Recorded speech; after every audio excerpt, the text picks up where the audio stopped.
My name is Dr. G. Welcome to That's Unusual, my podcast uncovering the unusual stories behind the world's most interesting people.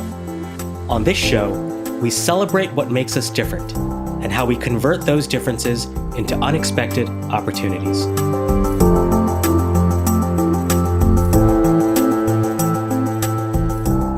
Welcome to That's Unusual. You are in for a treat today. My guest is personal hero of mine, none other than Mick Ebeling. If you don't know who he is, you certainly should. He has tons of awards to his name for the amazing work he's doing to address humanity's greatest unsolved challenges through his company called Not Impossible Labs. From award-winning projects like the iWriter to Project Daniel, he is transforming the world one person at a time. Mick personifies the idea of using his unusual instincts to drive change. As a media production artist turned humanitarian, he defies all odds by solving impossible problems using everyday hacks.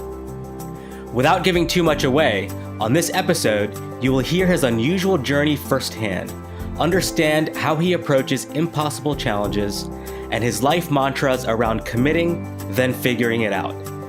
As you listen to this episode, I ask that you reflect on your own unusual stories and unique qualities that can help open doors to unexpected opportunities. And so with that, let's get started.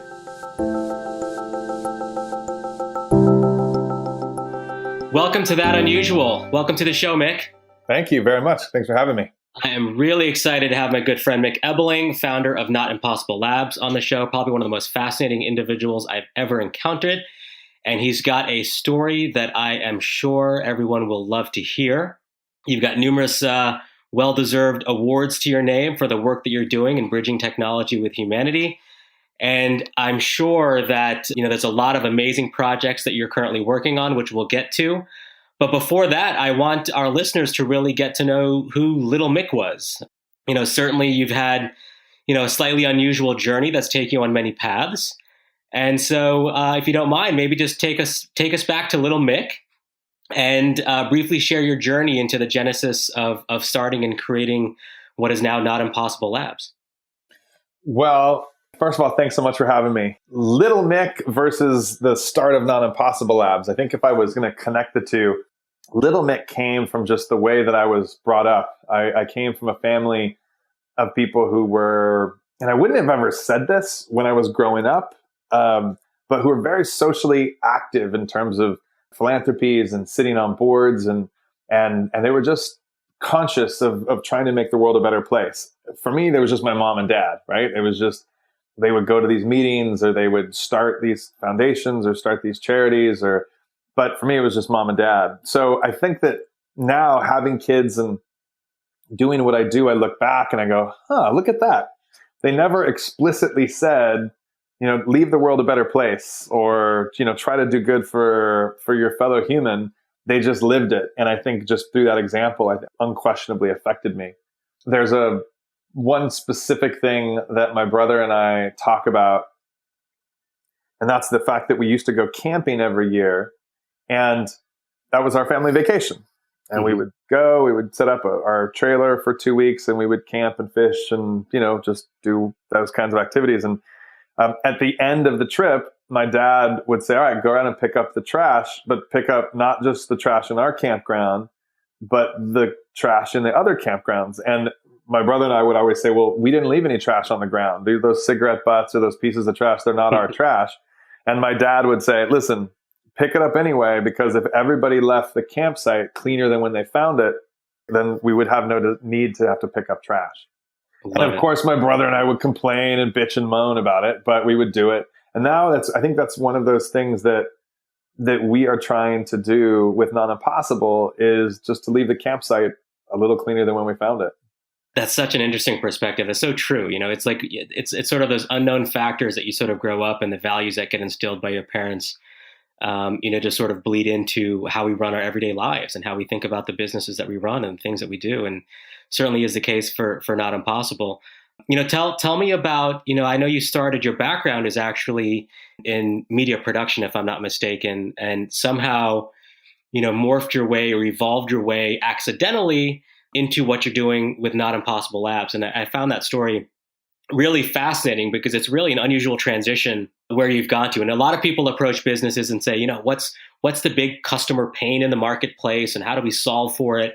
Your pathway was very different. And in fact, it was more, unintended and rather emotional in nature, rather than rational. And, tell us a little bit about sort of, what you were working on and how that transition happened into some of the work that you're doing with Not Impossible.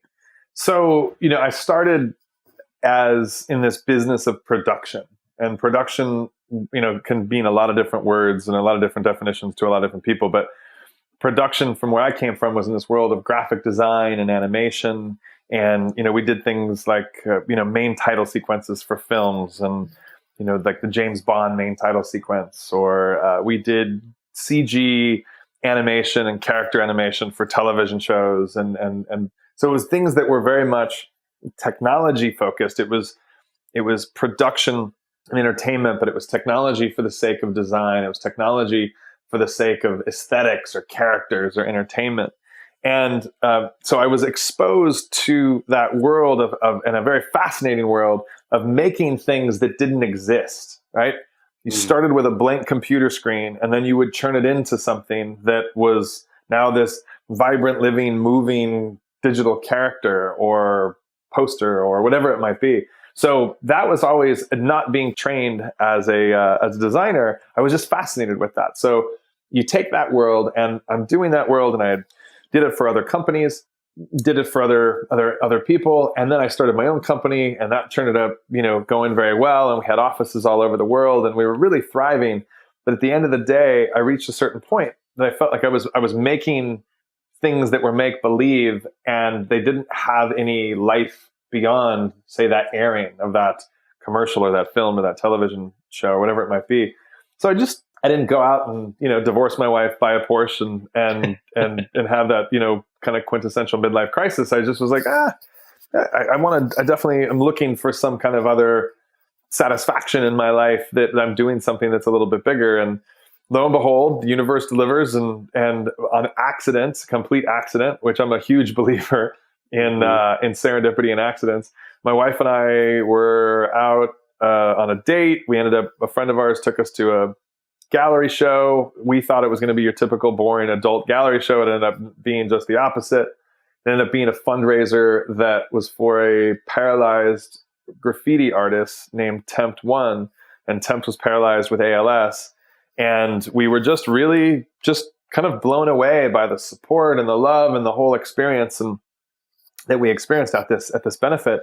And then we went home and didn't think anything more of it. And then come Christmas time that year, we decided, instead of giving our clients gifts, which is that ridiculous asinine tradition that businesses do where you give your client, a box of something or a bottle of something that costs you maybe $100, and you hope that they give you millions of dollars of business that year, that inequitable exchange.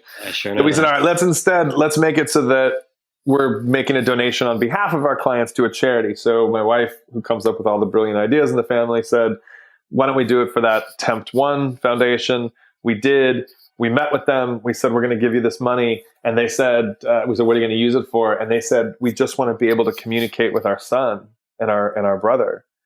And that, to me, was the first realization that the majority of people on this planet who have any kind of trapped-in syndrome or ALS don't communicate through what I considered something that would be ubiquitous, the Stephen Hawking kind of digital talk machine that talks like a robot once you move your eyes. And people, Tempt and most people, are relegated to talking through a piece of paper where their caretaker slides their finger over a piece of paper that has a letter, and when their finger gets to a letter, the patient will blink. And to me, that just seemed asinine. It seemed absurd that in a city of Los Angeles with a GNP greater than most developing countries, that you would have this just kind of technological, huge gap between what you think would be accessible technology and what was real. And so we chose to then, rather than just say, all right, we're going to give you some money and walk away, we chose to get involved on a deeper level. And we ended up making a device called the iWriter, which was a very, very low cost, open source, cheap device that we made for under $100. You can do it now for probably under $20. And it was made of cheap sunglasses, a coat hanger, some duct tape, some zip ties, and a web camera. It focused back on the pupil, and it allowed the patient to move their eyes to draw on a screen and then blink. And as they blinked, that would engage and disengage the mouse the same way we would engage and disengage our finger on a clicker. And it was this, for us, we just wanted to do this because we wanted to give this guy a solution and make him, be able to communicate and be able to draw again. And then that was it. But we did it, and all of a sudden we woke up one day and it was Time Magazine's top 50 inventions. Every blog in the world was writing about this thing. It's now part of the permanent collection at the MoMA.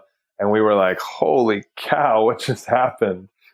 And that kind of realization of, wow, if we focus our energy on creating technology that actually does some good for somebody, and we now call that technology for the sake of humanity, if we focus our energy on doing that, we could actually probably do some good in the world. And so that moment, that realization was the moment that we started Not Impossible Labs.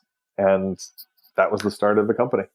It's just an amazing story and so inspirational. And tell me about, there was, some elements of your production company that sort of were, I'd imagine, very beneficial in terms of documenting and drafting a story around your experience in the process with helping out Tempt.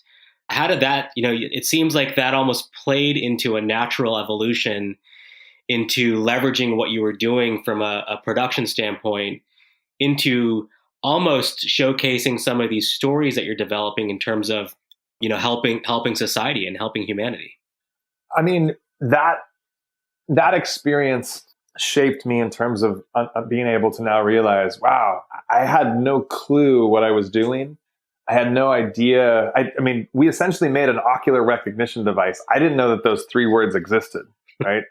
And so what it showed to me, and this is really kind of part of the Not Impossible process now, is that Not Impossible Labs, or our mission of Not Impossible Labs, is change the world through technology and story.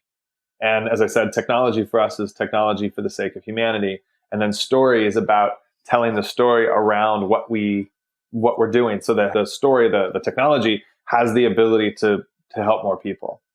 And what we learned through this was that you don't necessarily need to have an expertise. You don't need to be an expert in ocular recognition technology, because we sure as hell weren't. Mm-hmm. It was more about recognizing that absurdity and saying, we have to change this, and then just setting a course to do it. And it's kind of come hell or high water, by any means necessary, we're just going to get to it. Not how, because if we knew how, if we knew how we were going to try to do this, we probably wouldn't have done it. Mm-hmm. Because we would have already had that intelligence that, and I say intelligence with air quotes, you can't see it in podcast land, but it's intelligence, because we would have had that expertise that would have told us, oh, that's hard, or that's difficult, or you'd have to do it this way. And calibration's a big issue, or tracking's a big issue. You have all these things that would have affected our decision process. And we were just like, we just got to do this. And so that, for us, what's really paramount to how we operate now as a company is when we're exposed with an absurdity that just on a human level, just a human basic logic level, that you go, wait a second, that doesn't make sense. That shouldn't be that way. Boom. That's our first cue that, wow, this could be a Not Impossible project. And then we dive in a little bit deeper, and we look at kind of some of the, is there an issue with accessibility to this? Is there something that we could hack or solve so we could make it more accessible? And that kind of leads us down the process, the Not Impossible process. That's great. I've got a million questions in my head right now. Related to that, it's funny. There was this quote that I sort of vaguely remember. I think it was from Vivek Wadhwa that said, any expert in a field is oftentimes the biggest barrier to future progress, because they sort of bring together the baggage as it relates, and usually approach problems, well, we can't do this or we can't do that, versus why not this, or what if we did this? So I really love that approach that you take in terms of almost putting a novice eye to everything that you put forward. In fact, if I'm not mistaken, I think a lot of the elements that you use to craft the iWriter were off the shelf types of things, right? To put it together. Can you tell us a little bit about that? Absolutely. So I live in Venice Beach. The glasses that the iRider was made from were sunglasses from the Venice Beach boardwalk. It was copper wire that we bought at Home Depot that we then duct taped to the side of the glasses after we had punched out the lenses of the glasses. That copper wire has since been replaced by something that is lighter, fast. You can acquire it quicker. It's cheaper. It's stronger, more malleable, and we all have it in our houses. And it's called a coat hanger from the dry cleaners. Then we zip tied. There's usually duct tape and zip ties involved in everything we do. Duct tape solves everything. Duct tape does solve everything. And then we zip tied a web camera that focused back on the pupil. And that was just all off the shelf. Off the shelf or out of the closet? Or both. Yeah. Yeah. So it's fascinating because a lot of times people who build companies want to sort of protect how they've built it, the process, the materials, everything that they've done. You have a different approach. I think you mentioned everything sort of being open source. And I believe you even provide instruction manuals for people to hack away and improve on what you've built before. Tell us why you think why did you approach your business that way? And has that actually helped boost, what you're trying to achieve with Not Impossible? Or does that, provide more barriers in terms of, trying to build a business and generate revenues and so forth as a result of creating it open source? Sure. So open source for me, again, you can't see this in Podcastville, but is air quotes when we say open source. When we launched the iRider, it was very much open source. And the philosophy on that was, this is a basic fundamental human need, communication and freedom of expression. We have to make that so that people aren't inhibited, or there's no barrier to entry for people to actually have that communication or expression.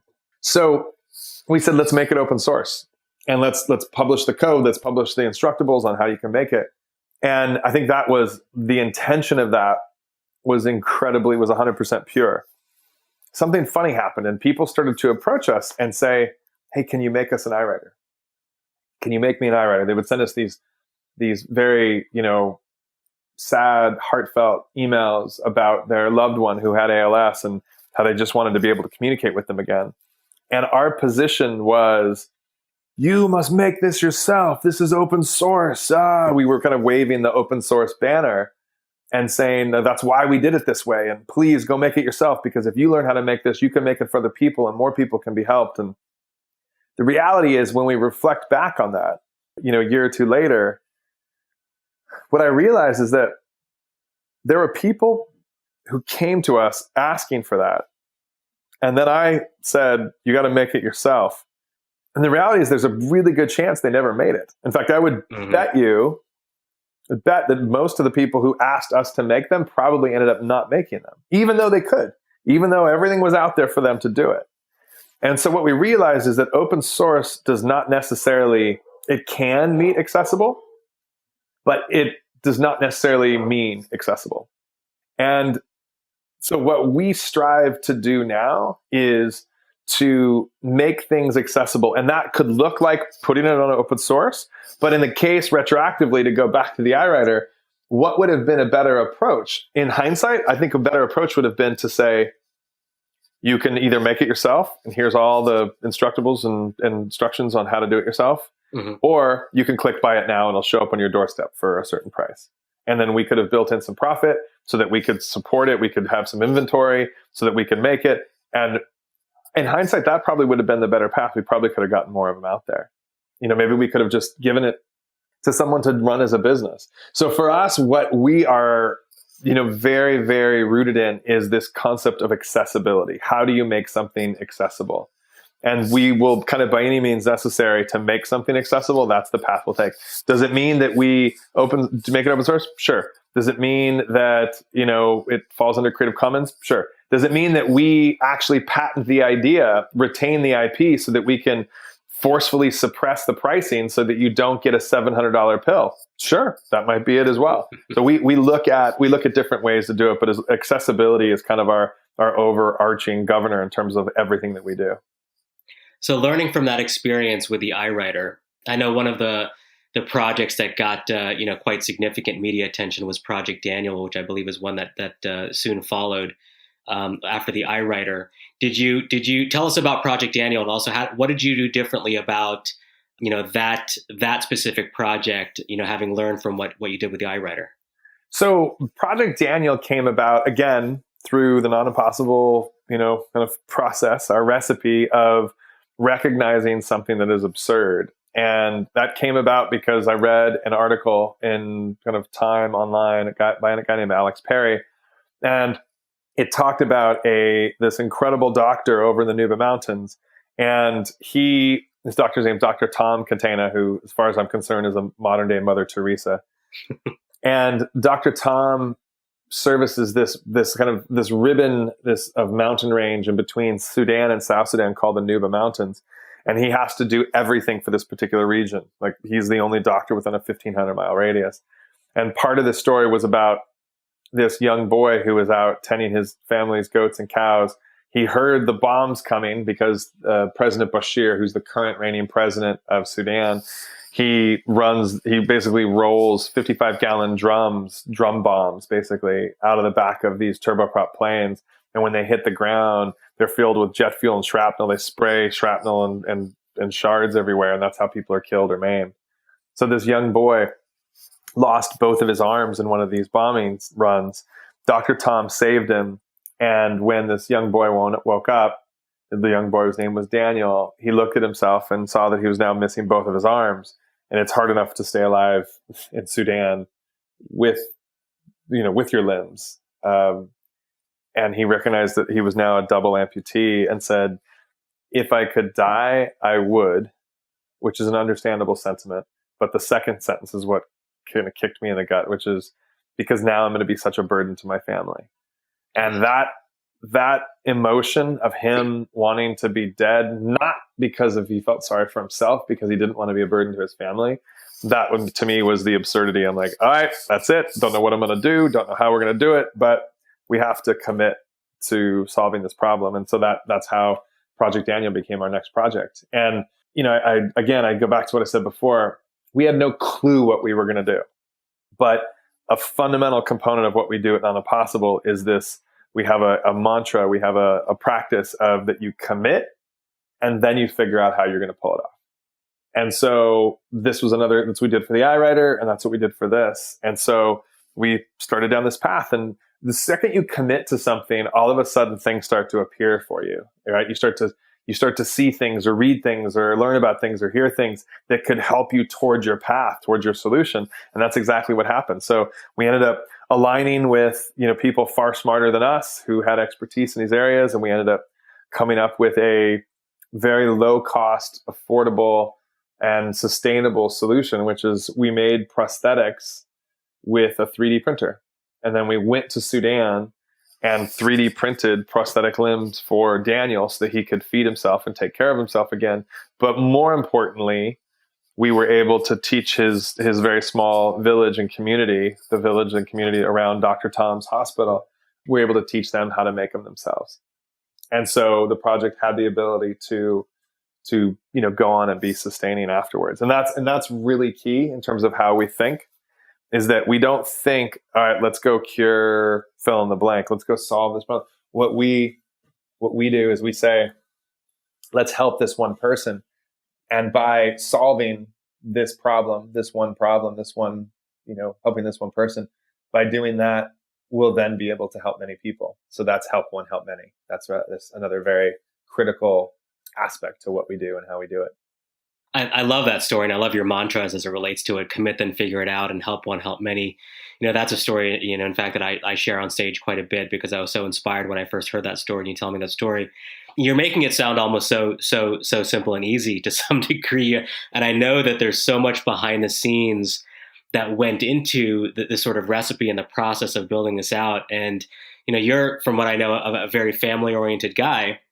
You've got kids, you've got a wife. And I'm sure sort of in full circle, you wanted them to be a part of this experience to some degree. What was the process like in sort of identifying experts in the field, getting yourself intelligent on it? How did you bring them together? How or if your family was involved at all, how did you get them a part of the process, and what was that experience and journey like? Because I'm sure, it's great to see the end outcome, but I'm sure a lot of the great, benefits to you emotionally and personally are part of the process and going through this as well. So in terms of, how we go about doing things here, first of all, it needs to be said right out the beginning, we don't enter any project with an expertise, as I said earlier. So when we start a project, we're clueless, right? And it's something that I write about in my book, this concept of beautiful, limitless naivete.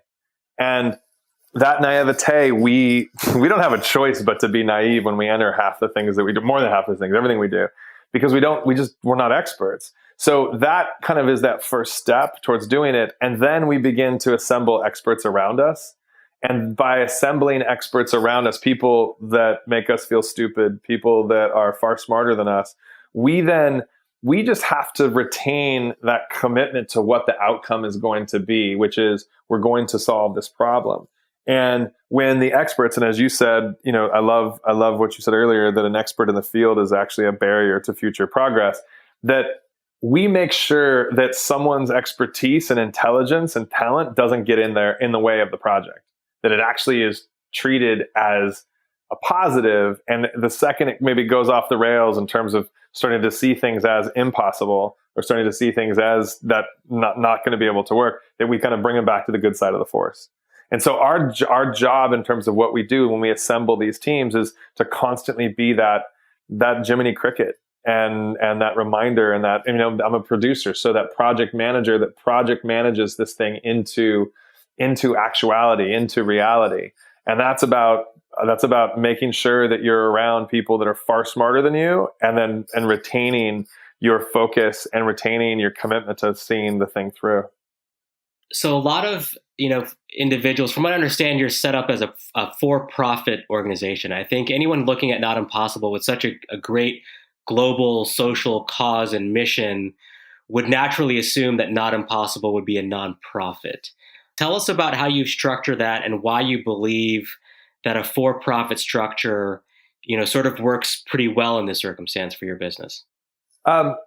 We started as a nonprofit. And then we realized, maybe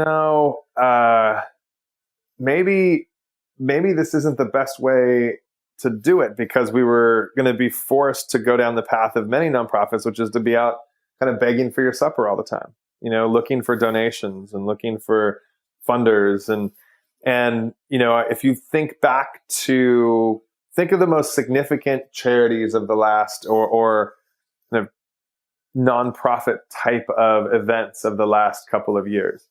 Let's take the NFL. A couple years ago, every NFL player was wearing, pink gloves, pink socks, pink towels, because it was about breast cancer. Mm-hmm. The year after, not really. Didn't really exist. You didn't see the pink anymore. Maybe on a couple people. Go back to Coney 2012, right? That was part of popular culture. How do they get Coney out of the DRC? And have you heard about Invisible Children or Coney since then? Not really, right?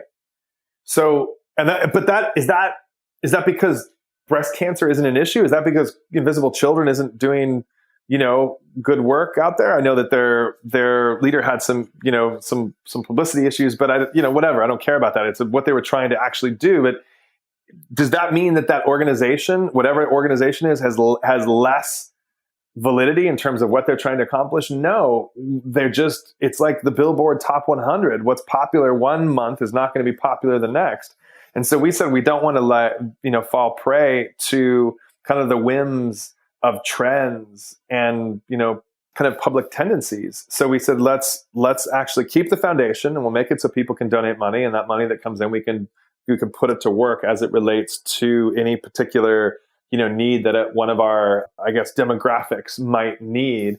But let's make it so that there's actually a value proposition that we offer at Not Impossible, so that there's actually value that we're providing, so that there's a way to create something that's sustainable. Because if I ask you or ask any of your listeners, hey, I want you guys to donate $20 a month, Sure, they might love what we're doing. They might hear this podcast and love what we're doing, and they might do that. But eventually they're like, listen, I'm going to probably put, after a year, could be 6 months, it could be whatever. They're going to just say, I'm going to put that $20 to use someplace else. There's no benefit, right? The buzz wears off. But if I said, we want you to put in X dollars a month, but you're going to get back value for that, like tangible, measurable, real value that you deem as something that's worth the money, worth the investment. So it's an equitable, even exchange of you're going to give us a certain amount of money, but we're going to give you something back and it's going to be worth more than that. Then that's something that you're going to continue doing. So we made the decision, we're going to create a business around this, that the relationship of people giving us money, they're going to get something back that is of far greater value, tangible, real, not hocus pocus, like it's going to make you a better person. No, this is like real business value that then we'll have the chance to have an ongoing relationship. So that's what we do. We create a value proposition for corporations and brands that the stories around what we do, the actual content, which is, guess what? That's the world that I know. I know how to walk in the office of the CMO. I know how to create content. That world I'm comfortable in. So I'm giving value back to that CMO and saying, listen, we're going to create content that I know how much money you typically spend in content. We're going to take that money, but we're going to create content for you.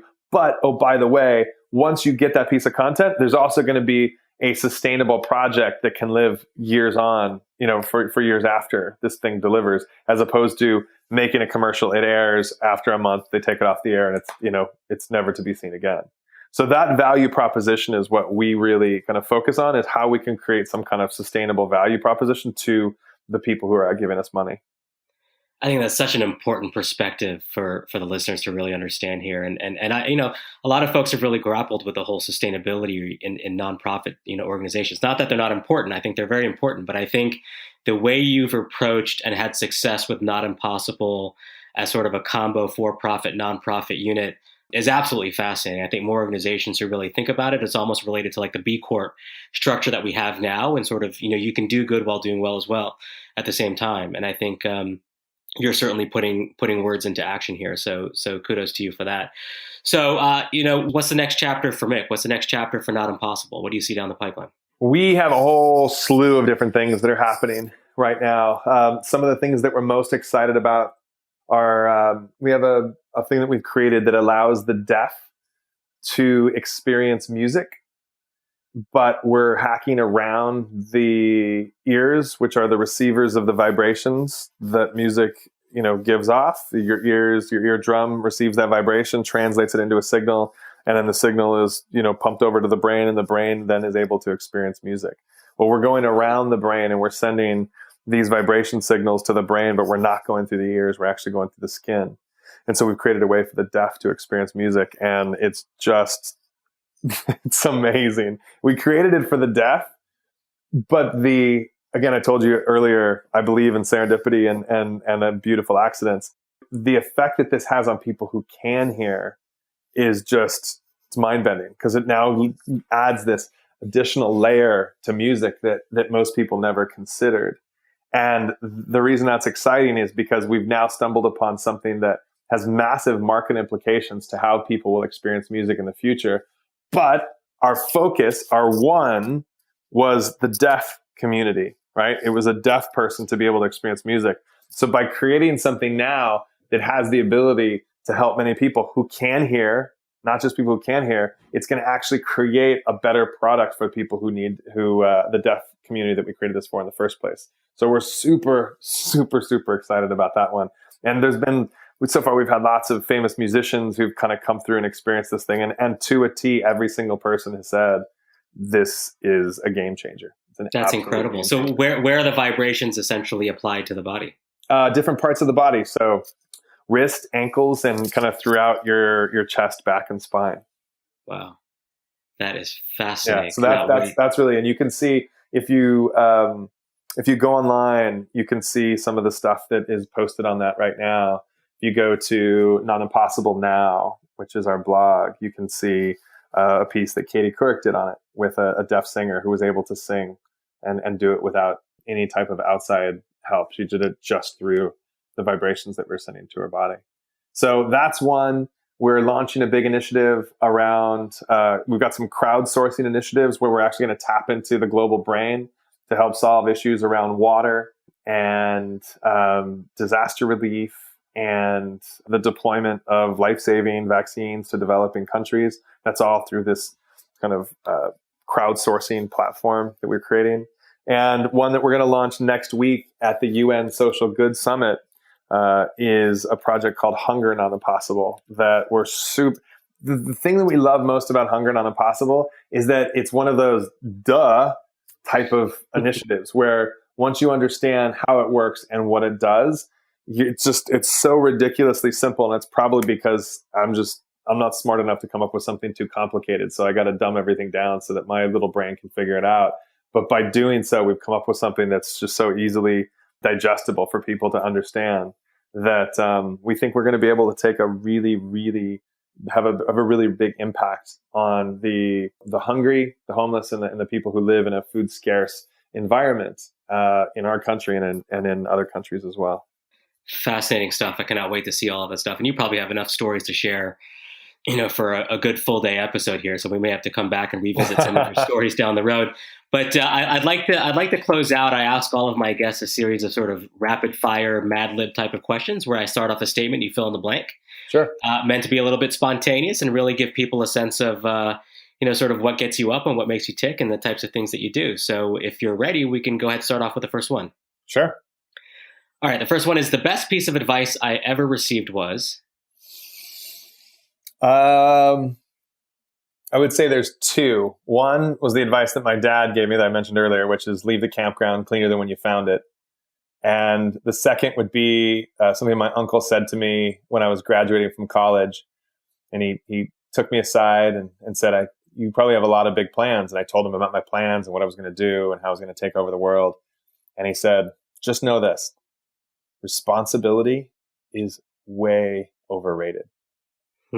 And I had no idea what he was talking about, but I look back and it's something I've actually tried to tell my kids. I'm like, listen, you're going to have all kinds of responsibility and mortgage payments and all kinds of great stuff that you're going to be responsible for in the future. You should just have a lot of fun. Have as much fun as you can for as long as you can. That's great advice. In fact, it's like that big heavy backpack on the backs of and the backs of us every day that we carry with us with responsibility. Right. One of my pieces, just so you know, is commit then figure it out. That's it's that piece of advice that's someone on this podcast told me. Some bald guy said that someplace. All right, next question. The one unusual habit I do on a daily basis to learn and be inspired is? Unusual habit. I don't know if it's necessarily unusual, but I will follow my whims and interests. And I think it's something that I love about kind of this world, this informational, just rich world that we live in, is that if I hear something, see something, just even have an odd thought kind of cross my brain, as I will dive into it on the interwebs and just kind of, see how deep I go and go down that rabbit hole. And I think that kind of propensity to want to learn about things is something that I think in the end, there'll be times where I'll be able to say something or spout off a quote or say something that I'll think to myself, where the hell did I learn that from? Where did that come from? So I think that just diving into things is something that's proven to be pretty beneficial. Okay, next one. I know you've written a book, and we'll tell the readers about it. I mean, the listeners about it. But if you had to write a book about yourself, specifically yourself, the title of the book would be? Well, that saying, don't mistake my kindness for weakness. I think mine would be, don't mistake my distraction as a lack of focus. Huh. Interesting. I think if I had to if that was about myself, it would be is that I have all this energy and I love to kind of dive in and bounce around things. But when at the end of the day, there's very much a focus towards getting things done. So my distraction is a way to kind of, I think, fulfill that kind of what I said in terms of my daily habit, to fulfill that desire to learn and to grow. I love that. Our next question. If you could invite 3 people over for dinner, dead or alive, who would you invite and what would you talk about?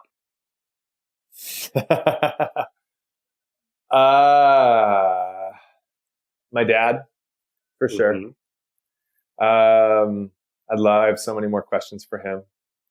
Wow, this is a good question. There's so many people. I went Albert Einstein, no Stephen Hawking, no Alexander Graham Bell, no, and I was like, I got to pick one of them. Well, this isn't going to be a laminated list, so you're welcome to change it at any time. Yeah. Probably, I think I would do Alexander Graham Bell, and then the other one would be Shackleton. Huh. And what would you talk about? Well, with my dad, I just want to see him and talk to him again because I miss him dearly, and he was such a huge influence on my life. And the principles that I learned from him were so influential. With Alexander Graham Bell and Shackleton, talking about just mistakes and the ability to move from mistake to mistake to mistake, and the aggregation of being able to move from those mistakes as fluidly and seamlessly as possible, leading to success. I would just want to learn more about kind of their attitude and their ability to really react and respond to and resilience, their mistakes. Very cool. That's an interesting list. I'd love to be on the fly on the wall there. Last question for you. I'm unusual because? Probably because I am a past registered Republican who believes in capitalism and believes in creating sustainable entities that are self-sufficient, but that are socially conscious and that actually are doing good for the world. So I think if an elephant and a donkey had a love child, I think I see where you're going with that. Probably that love child. Great, love it. Well, you know what? Most people avoid impossible things like the plague. You go head first into the biggest, hairiest problems, and with a motto like commit then figure it out. True inspiration for everybody, certainly an inspiration for me personally. Just want to thank you for all the work that you're doing. Before we close out here, if someone wanted to learn more about you, your work, the book that you recently published, where would you recommend that they go? So you can go to notimpossible.com and you can see all about the different initiatives that we're working on and doing or have done in the past.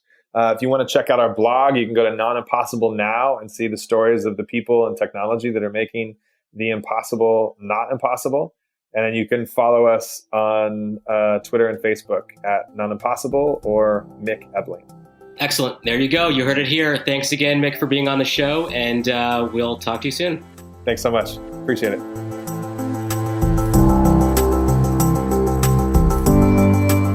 Hi again. It's me, Dr. G. If you are still listening, I'm hoping it's because you enjoyed this podcast. If you would like to hear future episodes, you could really help me out by subscribing to the That's Unusual podcast on iTunes and leaving a review. It goes a long way in helping me get the word out from avid listeners like you. As a thank you, I will be selecting one new reviewer each week at random for a free private 15-minute phone conversation where you can ask me anything and get professional advice on your career or business to help you stand out and make a difference.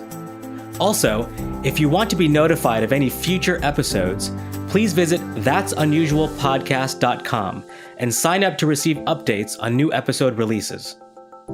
Until next time, remember to always think unusual.